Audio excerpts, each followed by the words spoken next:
Baik, bismillahirrahmanirrahim. Terima kasih atas kesempatannya. Assalamualaikum warahmatullahi wabarakatuh.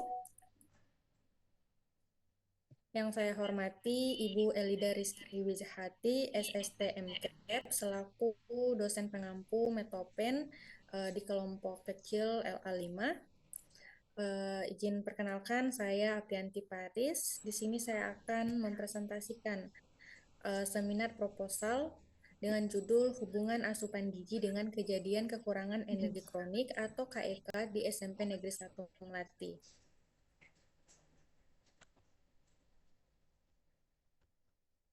Next. Baik, untuk latar belakangnya, kekurangan energi kronik atau KEK pada remaja ini merupakan masalah serius karena terjadi pada masa pertumbuhan yang dapat menentukan kesehatan reproduksi di masa depan. KEK ini dapat menyebabkan anemia, penurunan konsentrasi belajar, gangguan pertumbuhan, serta menurunkan daya tahan tubuh jika berlanjut hingga kehamilan. KEK ini dapat meningkatkan risiko bayi berat lahir rendah atau BBLR, kelahiran prematur, dan stunting sehingga dapat berdampak pada kualitas generasi selanjutnya.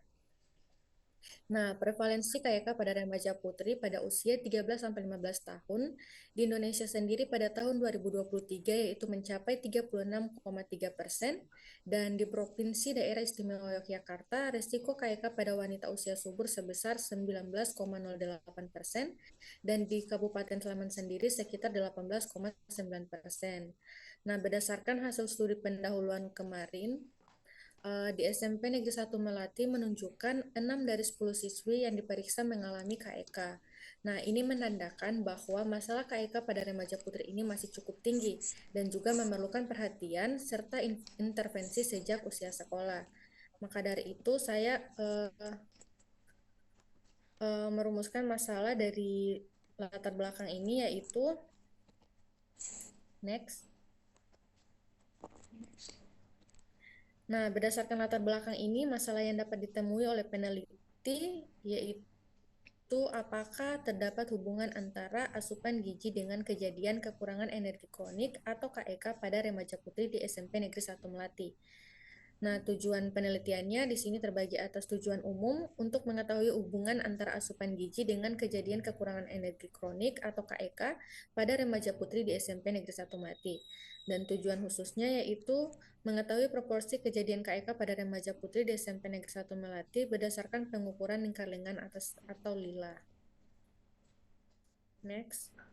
Nah, untuk manfaat penelitian sendiri di sini ada manfaatnya untuk remaja, untuk sekolah atau instansi, untuk tenaga kesehatan atau bidan, dan juga untuk peneliti. Nah, ruang lingkup penelitiannya yaitu dari materinya, untuk fokus penelitiannya yaitu untuk mengetahui hubungan antara asupan gizi atau yang termasuk energi, protein, lemak, dan karbohidrat dengan kejadian kekurangan energi kronik atau KEK pada remaja putri. Asupan gizi ini diukur menggunakan metode recall 24 jam atau Food Frequency Questionnaire atau FFQ untuk menilai kecukupan zat gizi makro, sedangkan status KEK ini ditentukan berdasarkan pengukuran lingkar lengan atas atau lila dengan batasan kurang dari 23,5 cm sebagai indikator risiko KEK sesuai standar Kementerian Kesehatan tahun 2021. Nah, untuk responden sendiri yaitu remaja putri umur 13-15 tahun yang bersekolah di SMP Negeri 1 Melati. Untuk waktu penelitian yaitu dilaksanakan pada bulan Desember 2025 sampai dengan pengumpulan laporan hasil penelitian yaitu pada bulan Juni 2026. Untuk tempat penelitian dilakukan di SMP Negeri 1 Melati, Jalan Sanggahan, Desa Tirtoadi, Kecamatan Melati, Kabupaten Sleman, Daerah Istimewa Yogyakarta. Next. Untuk keaslian penelitian di sini yang pertama ada dari penelitian Justina Enobei Astuti Nur Asmulyati S. Saleh dengan judul Hubungan Citra Tubuh dan Asupan Zat Gizi Makro dengan Kejadian Kurang Energi Kronik atau KEK pada Remaja Putri di SMA Negeri 1 SMA Negeri 7 Kupang. Untuk metode yang digunakan yaitu desain kuantitatif dengan pendekatan cross-seksional yang dilakukan di SMA Negeri 7 Kupang. Untuk hasil penelitiannya yaitu ada hubungan yang signifikan antara citra tubuh negatif dan terjadinya defisiensi energi kronik atau KEK pada remaja perempuan dengan nilai P 0,009. Untuk persamaan penelitian tersebut dan penelitian saya yaitu sama-sama meneliti remaja putri, menganalisis asupan zat gizi makro dengan pendekatan kuantitatif analitik, dan perbedaannya yaitu penelitian terdahulu meningkatkan asupan gizi dengan citra tubuh dan tidak menggunakan indikator lila. Yang kedua itu penelitian Fahriya Hadrianti, Hadelasari, Andini, Oktaviana Putri, dan kawan-kawan. Untuk judulnya yaitu analisis faktor risiko kejadian kekurangan energi kronik atau KEK pada remaja putri di wilayah. Kemudian untuk metodenya yaitu studi ini menggunakan pengukuran lila atau lingkar lengan atas sebagai alat praktis untuk menilai risiko kekurangan energi kronik di kalangan remaja perempuan. Hasil penelitiannya yaitu menemukan bahwa tidak ada korelasi antara pengetahuan dan sikap gadis remaja dengan pengukuran lila. Untuk persamaan penelitiannya dengan penelitian peneliti sekarang, sama-sama membahas KIK pada remaja putri dan perbedaannya itu penelitian terdahulu menganalisis banyak faktor risiko seperti sosial ekonomi, pendidikan, dan lain-lain. Next. Selanjutnya masuk pada bab 2 yaitu untuk tinjauan pustaka. Dari tinjauan teoritis itu ada konsep remaja, ada asupan gizi, konsep kepatuhan, dan juga kekurangan energi kronik atau KEK, dan untuk penilaian asupan gizi dengan kejadian KEK. Untuk tinjauan Islam sendiri, dalam perspektif Islam, pemenuhan asupan gizi yang adekuat merupakan bagian dari kewajiban menjaga kesehatan sebagai amanah dari Allah Subhanahu wa taala, di mana Allah Subhanahu wa taala memerintahkan manusia untuk mengonsumsi makanan yang halal dan juga baik, yaitu halalan thayyiban, sebagaimana firman-Nya dalam Quran surat Al-Baqarah ayat 168 yang menegaskan bahwa kualitas makanan berpengaruh terhadap kesehatan fisik dan kesejahteraan manusia. Selain itu, Islam mengajarkan prinsip keseimbangan dalam makan dan minum, sebagaimana disebutkan dalam Quran surat Al-A'raf ayat 31 yang melarang sikap berlebih-lebihan sehingga pola konsumsi yang dianjurkan adalah cukup, seimbang, dan sesuai kebutuhan tubuh. Next.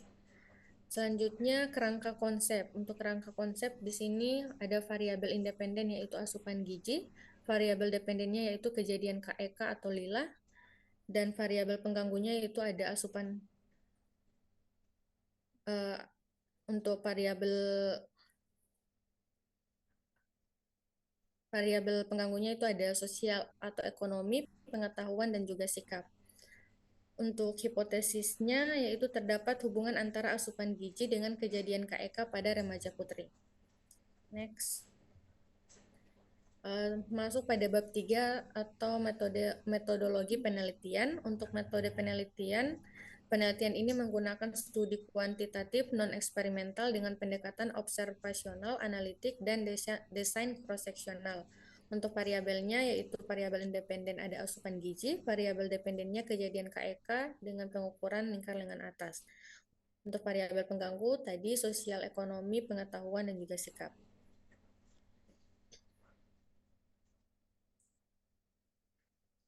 Selanjutnya definisi operasional. Untuk variabel asupan gizi, definisinya yaitu total asupan energi, protein, lemak, karbohidrat, zinc yang diperoleh dari makanan dan minuman harian.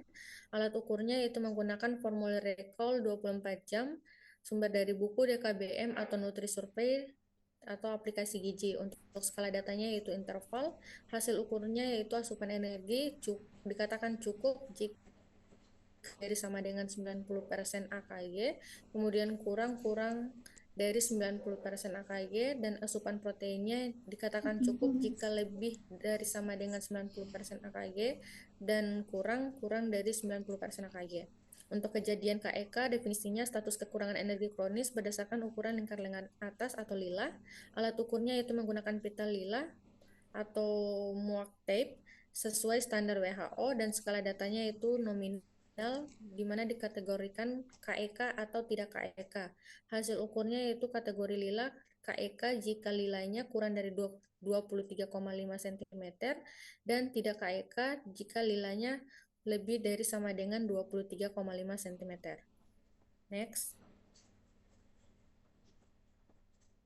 Selanjutnya untuk populasi. Populasi dalam penelitian ini adalah seluruh remaja putri kelas 7 sampai 9 dengan rentang usia 13 sampai 15 tahun yang bersekolah di SMP Negeri 1 Melati pada tahun ajaran 2024-2025 berjumlah 215. Untuk sampelnya yaitu jumlah sampel dalam penelitian ini ditentukan menggunakan rumus Lovin sehingga oleh 68 siswi, jumlah sampel tersebut ditambah 10% untuk menghindari kemungkinan dropout sehingga jumlah sampel keseluruhan yaitu 75 orang. Adapun untuk kriteria inklusi dan eksklusinya, untuk inklusi yaitu remaja putri berusia 12 sampai 15 tahun, kemudian terdaftar sebagai siswa aktif di SMP 1 Melati, bersedia menjadi responden atau sudah tanda tangan inform consent. Untuk kriteria eksklusi yaitu memiliki penyakit kronis yang memengaruhi status gizi, misalnya seperti gangguan ginjal, penyakit metabolik, dan juga lainnya. Kemudian sedang menjalani diet khusus dan tidak hadir pada saat pengambilan data. Next.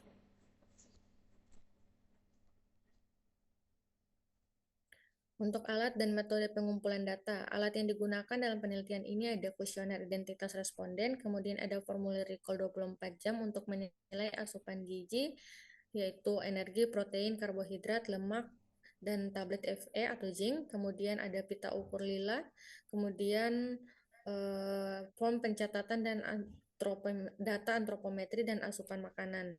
Kemudian untuk metode pengolahan data itu ada editing untuk memastikan bahwa data yang dikumpulkan sudah lengkap, sesuai, dan dapat dibaca dan baik. Kemudian dilakukan coding untuk pemberian kode jawaban, kemudian entry untuk memasukkan data ke dalam tabel pada komputer, kemudian cleaning yaitu pemeriksaan kembali seluruh proses agar tidak terjadi kesalahan, dan juga tabulating data yaitu dengan menyusun data ke dalam tabel agar mudah dianalisis dan diinterpretasikan.